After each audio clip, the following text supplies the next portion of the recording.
एक नया दौर हमने देखा। भैया शांत हो जाएं। संसद में जो हमने पिछले दिनों देखा, मुझे नहीं लगता कि किसी और पीढ़ी ने इस तरह के नज़ारे देखे होंगे भारत के संसद में। प्रधानमंत्री जी की आदत है कहने की न्यू इंडिया, तो न्यू इंडिया के न्यू पार्लियामेंट में जो वारदातें हमने देखी, उससे एक चीज समझ में आती है कि ये जो धक्का मुक्की का प्रकरण चल रहा है,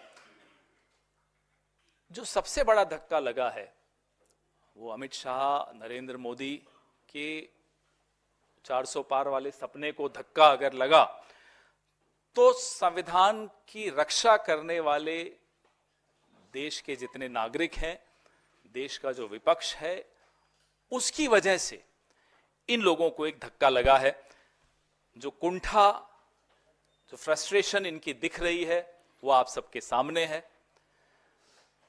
और जिस संविधान ने मनुस्मृति की धज्जियां उड़ा दी, उस संविधान को बदलने का इनका सपना टूट गया। हम सब ने मिलकर तोड़ा, आप सब ने मिलकर तोड़ा। ये आघात अमित शाह और नरेंद्र मोदी नहीं झेल पा रहे, नहीं समझ पा रहे, नहीं संभाल पा रहे।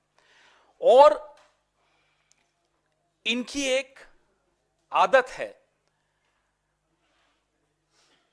कि धन बल, बाहुबल के आधार पे सरकारों को चलाना।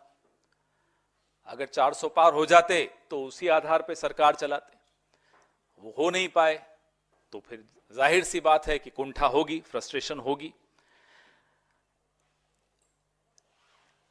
जो शब्द निकले उनके मुंह से, कोई ऐसा नहीं है कि कोई गलती से निकले हों। गलती से निकल जाते हैं शब्द तो हम बोल भी देते हैं, साहब sorry, I did not mean this, या माफ करिएगा मैं ये नहीं कहना चाहता था। लेकिन वो उन शब्दों को सोच समझकर धीरे धीरे उन्होंने दोहराया और उसके बाद आज तक कुतर्क कर रहे हैं, जस्टिफाई कर रहे हैं और हम पर हमला बोल रहे हैं।